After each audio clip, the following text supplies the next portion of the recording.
반갑습니다. 저는 청년부 섬기는 근교준 목사입니다. 오늘은 여러분과 함께 창세기 26장의 이야기를 통해서 축복에 대해서 좀 이야기를 함께 나누려고 합니다. 설교를 시작하면서 제 사역 이야기를 좀 해드릴게요. 저의 첫 사역 이야기를 좀 해드리면 좋겠는데요. 제가 지금 42살이고 그때가 14년 전에 28살 때의 첫 사역입니다. 제가 처음으로 했던 사역은 지역교회, 작은 교회들 청년부를 연합하는 사역이었습니다. 이게 무슨 사역이냐면요, 지금 바깥에 나가보시면 상가들이 있으면 꼭 그 상가들마다 작은 교회들이 하나씩은 있습니다. 그리고 그 상가마다 반드시 작은 청년부도 있어요. 한 3명, 4명, 4, 5명. 왜 그러냐면 적어도 목사님은 아들, 딸이 있고 장로님도 딸, 자녀가 있을 거잖아요. 그래서 최소 그런 조그만 청년부들이 반드시 있습니다. 그리고 그 청년부들을 하나로 연합해가지고 여러 개 교회가 하나의 청년부처럼 이렇게 운영하는 그런 식의 사역입니다. 제가 이 사역을 왜 첫 사역으로 시작을 했냐면 저에게 한이 있었습니다. 왜냐면 저도 그 개척교회 목사님 아들이고, 그리고 저희 교회도 조그만 교회였거든요. 상가에 있는 교회였고, 그래서 저희 청년부는 숫자가 딱 6명이었어요. 그래서 이 6명이서 뭔가 해보고 싶은 게 사실은 많았습니다. 뭐냐면 저도 사실 교회에서 그런 마음들이 있었어요. 찬양팀도 하고, 자체 수련회도 하고, 요리대회 같은 것도 열어보고, 그리고 교회 안에서 연애도 하고 이러고 싶은 욕심들이 있었죠. 그런데 이게 5명, 6명이서는 그게 안 되는 겁니다.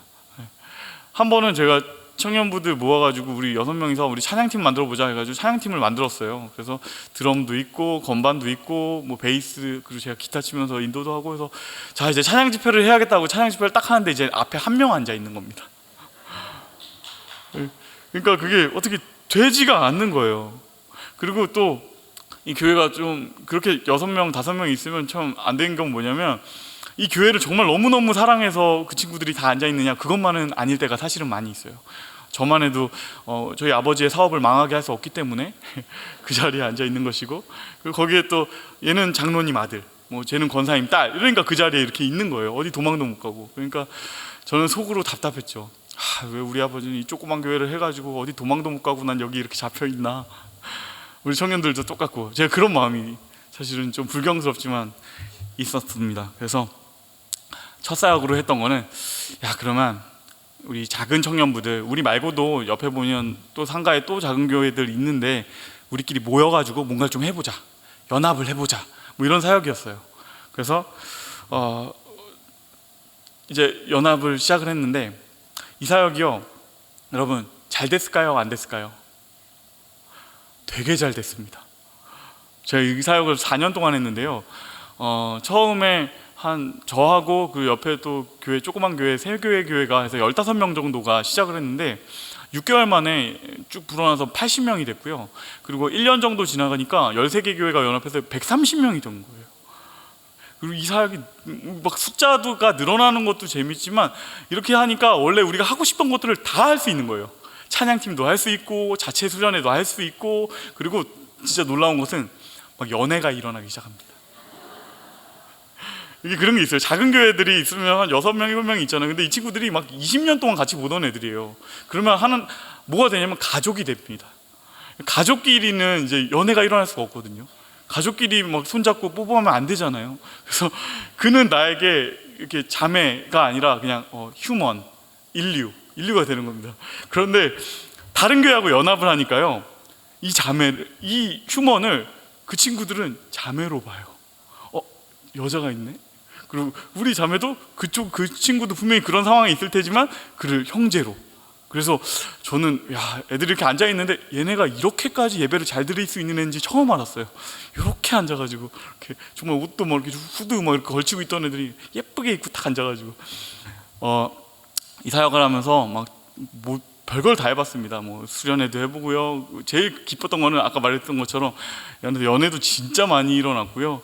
그리고 최종적으로는 7커플 정도는 이 안에서 결혼도 했습니다. 이 정도는 박수 나야 되는 거 아닙니까? 이 사역이 진짜 너무너무 잘 됐고 막 재밌다라는 소문이 나기 시작했어요.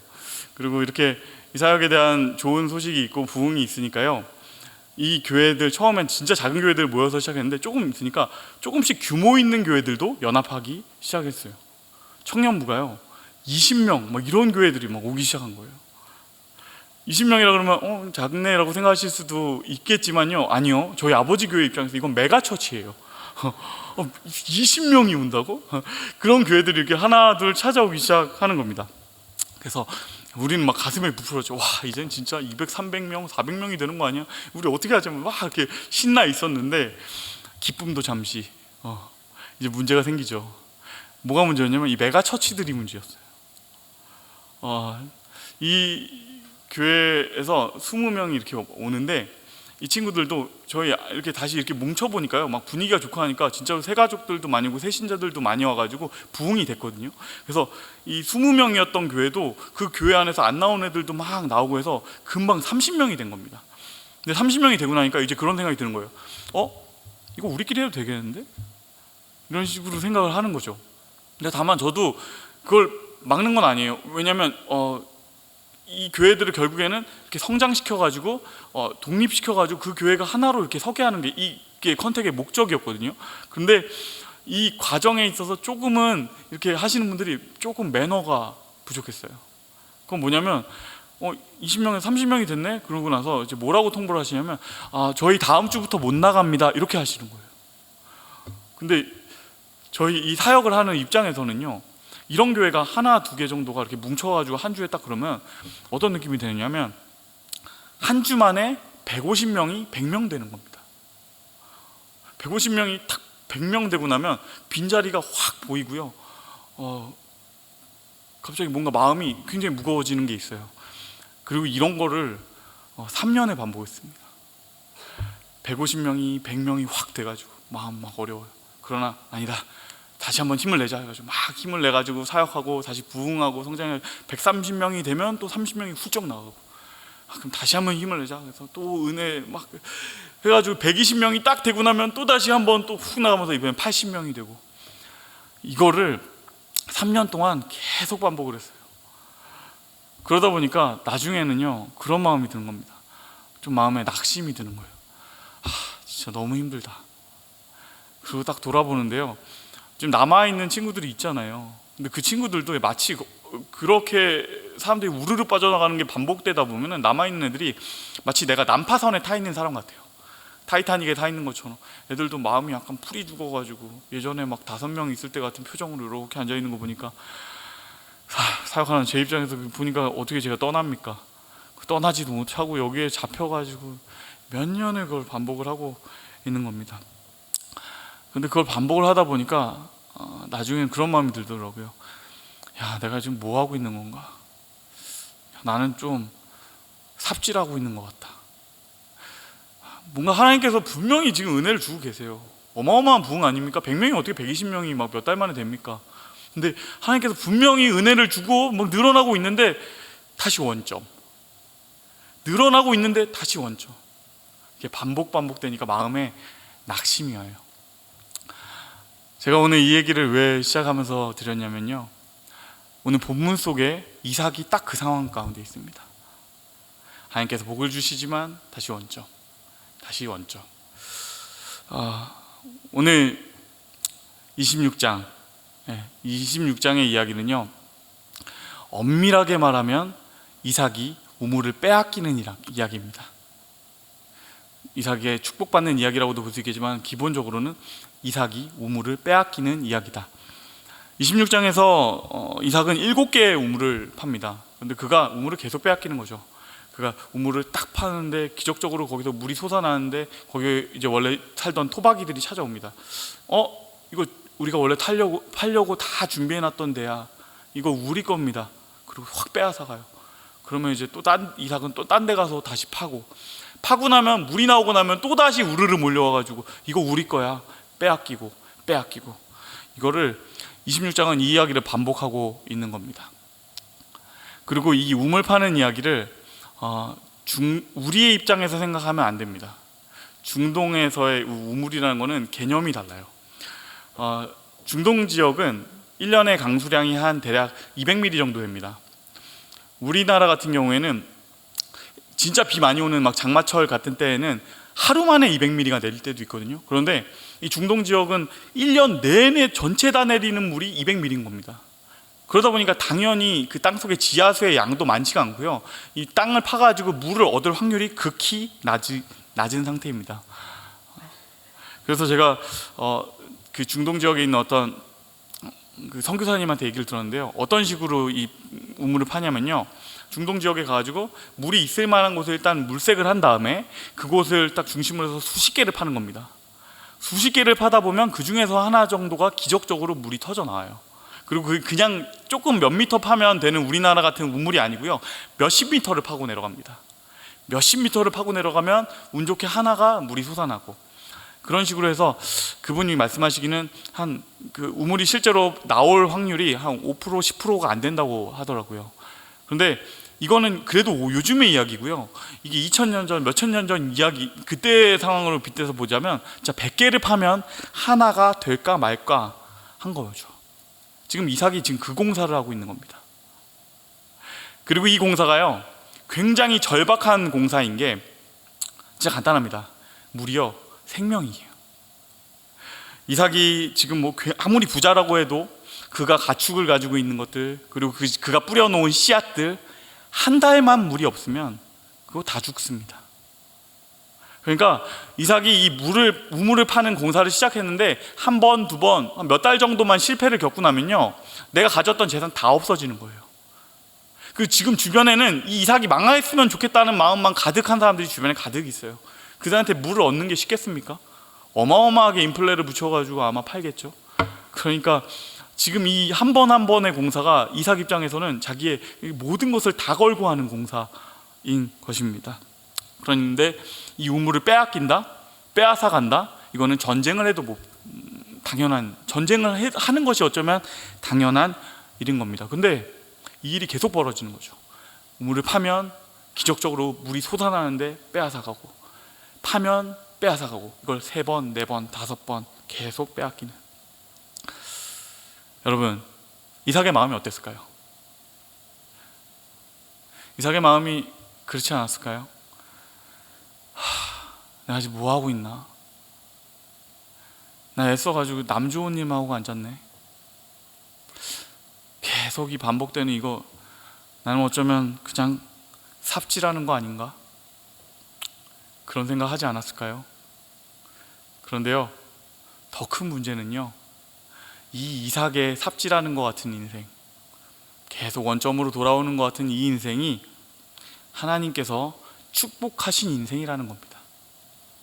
창세기 26장 3절 4절의 말씀입니다. 함께 큰 목소리로 읽겠습니다. 시작. 이 땅에 거류하면 내가 너와 함께 있어 내게 복을 주고 내가 이 모든 땅을 너와 내 자손에게 주리라. 내가 내 아버지 아브라함에게 맹세한 것을 이루어 내 자손을 하늘의 별과 같이 번성하게 하며 이 모든 땅을 내 자손에게 주리니 내 자손으로 말미암아 천하 만민이 복을 받으리라. 아멘. 이삭은 축복의 아들입니다. 이삭은 축복의 아들입니다.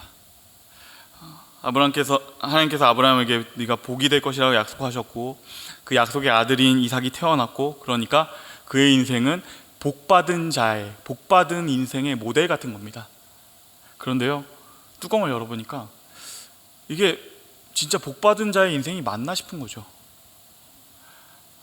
이삭은 당연히 원했습니다. 내가 우물을 파고 거기에 솟아난 우물을 내가 가지기 원하고, 그걸 가지고 하나님께서 주시는 복 풍성하게 누리면서 살기 원했습니다. 그런데 계속해서 다른 사람에게 그 우물을 줘야만 하는 상황이 발생해요. 팔 때마다 물이 나온다는 것은 엄청난 기적인 건 맞아요. 말도 안 되는 하나님의 은혜가 이 가운데 있다는 것도 알겠어요. 그런데 이걸 계속해서 빼앗기는 이 인생, 이런 이삭의 인생을 보면서 우리 마음 가운데에서도 이런 생각이 드는 겁니다. 저런 방식은 좀 아니지 않나? 저 인생이 복받은 인생이 맞나? 우리가 사실 겉으로 막 드러내놓고 말하지는 않지만 우리가 원하는 복의 방식이란 게 있습니다. 그것은 마치 항아리 같은 겁니다. 하나님께서 내 인생의 항아리에 물을 가득하게 채워주셔가지고 그걸 내가 누리면서 사는 인생. 그리고 하나님께서 넘칠 만큼, 내가 넘칠 만큼 채워주시니까 그 나에게 남아있는 그 물, 채워주신 물 중에 일부를, 잉여분만큼은 남에게 나눠주는 인생.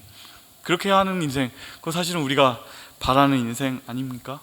이게 우리가 원하는 복의 방식이라는 것이죠.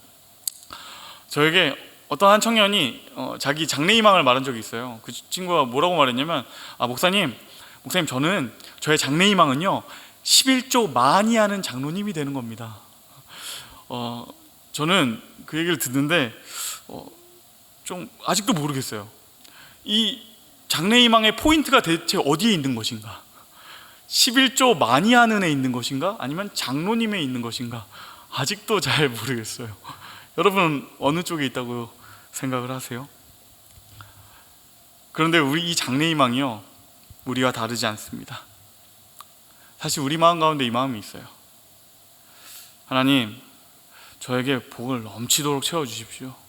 하나님, 남 좋은 일 하는 인생 말고 저에게 복 넉넉하게 채워주시면 내가 넉넉하게 넘칠 만큼 주시는 것에 대해서는 남들에게도 조금 나누며 살겠습니다. 봉사도 하겠습니다. 헌금도 많이 하겠습니다. 이것이 우리 마음 가운데 내밀하게 있는 그런 마음 아닙니까? 그런데 오늘 이삭의 인생을 통해서 하나님께서 우리에게 말씀하시는 것입니다. 약속의 아들 이삭의 인생을 통해서 이렇게 말씀하시는 것이죠. 이것이 복받은 자의 인생이다. 이것이 복이 흘러가는 방식이다. 하나님이 원하시는 복의 흐름이다. 이삭의 인생은요 항아리가 아니라 파이프입니다. 이삭의 인생은 항아리가 아닌 파이프 같은 인생. 하나님께서 채워주시는 복을 계속해서 흘려보내는 인생. 남 좋은 일 하는 것 같은 인생. 이것이 하나님께서 원하시는 복받은 인생이다. 사진을 한 장 보여주시겠어요? 여러분, 이 파이프에서 지금 물이 나오고 있는 장면이죠. 여러분, 지금 저 파이프가 비어있다라고 할 수 있을까요? 그렇진 않죠. 파이프는 지금 완전히 채워져 있죠. 빈틈없이 채워져 있습니다. 그런데요, 생각해 보세요. 파이프의 입장에서도 그럴까요? 파이프의 입장에서는 아닙니다. 파이프의 입장에서는요 정확한 내게 하나도 없는 것 같아요. 파이프의 입장에서는 내게 담겨 있는 것이 하나도 없는 것 같은, 정확한 내 소유가 하나도 없는 것 같은, 계속해서 남 좋은 일만 하고 있는 것 같아요. 정확히 이삭의 인생이 이런 모습이었을지 모릅니다. 분명히 이삭의 인생에 하나님의 기적적인 도우심이 있어요. 말도 안 되는 하나님의 도우심이 있다는 것을 인정할 수밖에 없어요. 100번을 파도 한 번 될까 말까 한 그 우물 파기가 팔 때마다 나옵니다. 하나님께서 복을 주셔서 그에게 가축도 있고요, 종도 있고요, 충분하게 누리고 삽니다. 그러나 그 물을 그가 다 가질 수는 없어요. 계속해서 흘려보는 인생이고 계속해서 나누는 인생입니다. 그리고 하나님께서 이 이삭의 인생을 통해서 우리에게 말씀하시는 것입니다. 너희도 그렇게 살아라. 이것이 복의 모델 같은 인생이다. 너희도 그렇게 살아라. 그러니 우리에게는 이 질문이 생기는 것입니다. 하나님, 왜 이 방식입니까? 왜 하나님께서는 이 파이프 방식으로 하시려고 하십니까? 왜 꼭 이런 방식이어야 합니까, 주님? 여기에는 이유가 있습니다. 하나님께서 파이프 같은 방식으로 우리에게 복을 주시는 이유 두 가지. 이렇게 복을 주시는 이유, 이 첫 번째 이유를 우리 함께 큰 목소리로 읽겠습니다. 시작. 파이프는 출처를 찾게 한다. 파이프는 출처를 찾게 한다. 파이프를 통해서 흐르는 물은요 출처를 찾게 합니다. 거꾸로 반대부터 먼저 말씀을 드릴까요? 항아리에 담겨 있는 물을 마셨을 때는 우린 출처를 찾지 않아요. 왜냐하면 출처가 여기니까요. 예를 들어 저라는 금교준 목사라는 항아리에 담겨 있는 물을 나의 도움을 받는 사람이라면 그 출처가 궁금하지 않죠. 아, 저 사람이 남는 거를 나한테 좀 퍼줬구나. 저 사람한테 내가 부채감이 생기는 것이죠. 그런데요, 파이프를 통해서 얻은 물은요, 출처를 찾게 만듭니다. 이것은 인간이 가진 자연스러운 생존의 방식이에요. 왜냐하면 파이프를 통해서 오는 물, 이게 어디서 끝없이 연결되어 있는 어떤 파이프에 연결된 물을 마신다고 한다면 이걸 확인해야 돼요. 혹시 독이 든 건 아닐까? 이건 어떤 물이지? 이걸 확인을 해야 되잖아요. 그러니까 자연스럽게 찾게 됩니다. 이 파이프는 어디에 연결되어 있는 거지? 이 파이프는 어디로부터, 이 물은 어디로부터 온 것이지? 이 파이프의 끝을 찾던 블레셋 사람들, 오늘 본문 속의 사람들은 결국에 그 끝에서 하나님을 발견하게 되었습니다. 오늘 본문에서 이삭을 통해 물을 얻었던 블레셋 사람들이 나중에 이삭을 찾아와서 이렇게 고백합니다. 창세기 26장 28절 29절 말씀입니다. 함께 읽겠습니다. 시작. 그들이 이르되 여호와께서 너와 함께 계심을 우리가 분명히 보았으므로 우리의 사이 곧 우리와 너 사이에 맹세하여 너와 계약을 맺으리라 말하였노라. 너는 우리를 해하지 말라. 이는 우리가 너를 범하지 아니하고 선한 일만 내게 행하여 내가 평안히 가게 하였음이니라. 이제 너는 여호와께 복을 받은 자니라. 아멘. 블레셋 사람들은 이해할 수가 없었습니다. 왜냐하면 모든 사람들이요, 자기의 항아리를 채우는 방식으로 살거든요. 모든 사람들이요, 우물 하나를 판다고 하면 그 우물을 지키는 삶을 삽니다. 성을 쌓고 어떻게든 이거 하나 나에게 주어진 이 우물을 지키는 인생을 삽니다. 그러니 누군가 이 우물 빼앗으러 가려고 한다? 그러면 난 전쟁을 해야 되는 것이죠. 그런데 이삭은 다른 겁니다. 우물을 그냥 내어줘요. 그리고 이게 한 번이 아니라 한 번, 두 번, 세 번, 네 번, 7번을 계속해서 내어줍니다. 그리고 그 결과가 무엇이냐? 7개의 우물이 생겨났고 이삭이 빼앗긴 이 우물을 통해서 수많은 사람들이 생명을 얻습니다. 이삭이 빼앗긴 이 우물들을 통해서 가축들이 살아나고요, 식물들이 생명을 얻어요. 그리고 이 이삭이 싸울 힘이 없어서 그랬을까요? 이삭이 그냥 겁장이라서 그런 걸까요? 아니요, 그럴 리 없죠. 지금 100번을 파도 한 번 나올까 말까 한 그 우물을 팔 때마다 나오게 하는 기적의 하나님이 계신데 이삭에게 싸울 힘이 없었을까요? 아니요, 싸워도 몇 번을 싸우고 몇 번을 다 이겼을걸요. 그러니 블레셋 사람들은 이해할 수가 없는 겁니다. 이게 대체 어떻게 된 거지? 이 방식은 대체 뭐지? 그리고 계속해서 그 출처를 찾고 이유를 찾던 사람들은 결국에 발견하게 되었습니다. 이것은 하나님이 하신 것이다. 이것은 하나님이 아니면 불가능하다. 이삭이라는 물, 이삭이라는 파이프의 출처는 하나님이시다. 그리고 이 이상한 축복을 통해서 결국에는 하나님께서 이삭에게 명령하신 그 놀라운 복이 완성되는 것입니다. 천하 만민이 너로 말미암아 복을 얻으리라. 아멘. 이삭 혼자 복받는 인생이 아니라, 혼자만 하나님 경험하는 것이 아니라 모두가 하나님을 경험하는 삶, 모두가 하나님을 경험하고 그분을 인정하게 되는 인생, 이것이 바로 파이프의 축복 첫 번째입니다. 그 두 번째, 하나님께서 왜 파이프를 흐르게 하시는가, 두 번째입니다. 함께 읽겠습니다. 시작. 파이프는 하나님을 바라본다. 파이프는 하나님을 바라본다. 제가 멋지게 써놓은 것 같지만 사실은 이건 되게 애달픈 이야기입니다. 파이프는요, 하나님 없으면 아무것도 없어요. 하나님 없으면 파이프는 아무것도 없는 존재가 됩니다. 그 순간에 하나님께서 주시면 있고 하나님께서 주시지 않으면 없다. 이 말을 신약에서는 다른 말로 표현합니다. 이것은 우리가 가장 잘 알고 있는 기도문의 한 부분이에요. 그것은 무엇일까요? 하늘에 계신 우리 아버지의 이름을 거룩하게 하시며 아버지의 나라가 오게 하시고 뜻이 하늘에서와 같이 땅에서도 이루어지리라. 그 다음입니다. 그 다음 오늘날 우리에게 일용할 양식을 주시고. 아멘. 우리는 일용할 양식으로 산다, 이 표현입니다. 파이프는요, 일용할 양식으로 삽니다. 하나님께서 주시면 있고 주시지 않으면 없다. 그래서 결과적으로 파이프의 삶은 하나님을 간절히 원하게 됩니다. 하나님 아니면 안 되니까. 하나님 꼭 계셔야 됩니다. 하나님 아니면 저는 안 됩니다. 이 삶이 되는 것입니다. 저는 이 은혜를, 이 파이프 같은 일용할 양식의 은혜를 언제 느끼냐면 매주 설교할 때마다 느낍니다. 토요일 저녁마다 느껴요. 토요일 저녁엔 생각하게 됩니다. 하나님, 이번 주 설교 망했어요. 이번 주 설교 망했어요. 분명히 지금 다 써놓긴 했는데 내 안에 어떤 감동이 없을 때 이거 어떻게 전합니까?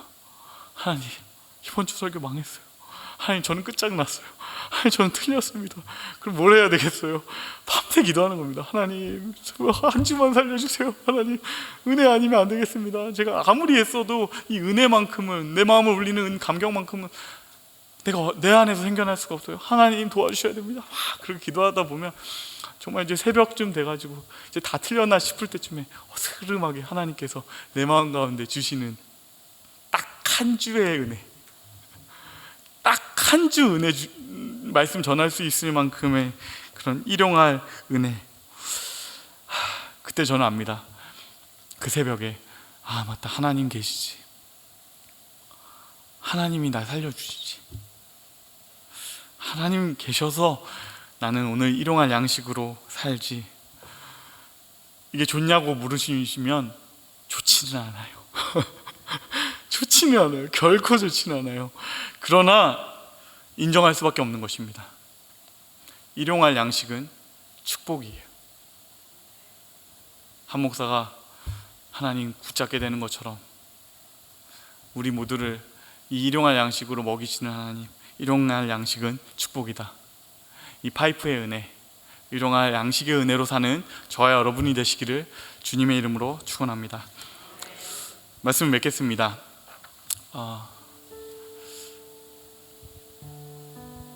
우리 모두는 사실은 항아리가 되고 싶습니다. 하나님께서 우리에게 주시는 복 충분하게 누리면서 내 거 다 가지고 살고 싶어요. 그런데 하나님께서 오늘에게 말씀하십니다. 너는 흘려보내라. 너는 파이프처럼 살아라. 그분이 채워주시면 있고 채워주시지 않으면 없는 인생, 그분으로 인해서 내가 사는 인생. 그러나 매일매일 하나님께서 채워주시는 그 인생, 그 인생으로 너는 살아라, 이 말씀을 하는 것이죠. 그리고 이 인생을 살았던 우리의 선배들이 있습니다. 그 선배들, 그 중에서도 초대교회 사람들은 이 고백을 하게 됩니다. 고린도후서 6장 10절 말씀입니다. 이 말씀 함께 큰 목소리로 읽겠습니다. 시작. 근심하는 자 같으나 항상 기뻐하고 가난한 자 같으나 많은 사람을 부유하게 하고 아무것도 없는 자 같으나 모든 것을 가진 자로다. 아멘. 아무것도 없는 자 같으나 모든 것을 가진 자, 이 축복의 삶을 살기 원합니다. 계속해서 흘려보내는 사람, 이 축복의 삶을 살아내기 원합니다. 세상을 우리가 이렇게 바보 같다고 말하겠지만 우리는 압니다. 우리는 압니다. 여기에 진짜 행복이 있습니다. 매일매일 채워주시는 이 물은요, 썩지 않아요. 매일매일 채워주시는 물은 정말로 생수입니다. 그 생수, 가장 뜨거운 오늘의 은혜, 가장 뜨거운 오늘의 사랑, 그거 경험하고 사는 이 인생, 그 인생 충분하게 경험하시는, 그리하여 그 파이프 같은 인생 사시는 저와 여러분이 되시기를 주님의 이름으로 축원합니다.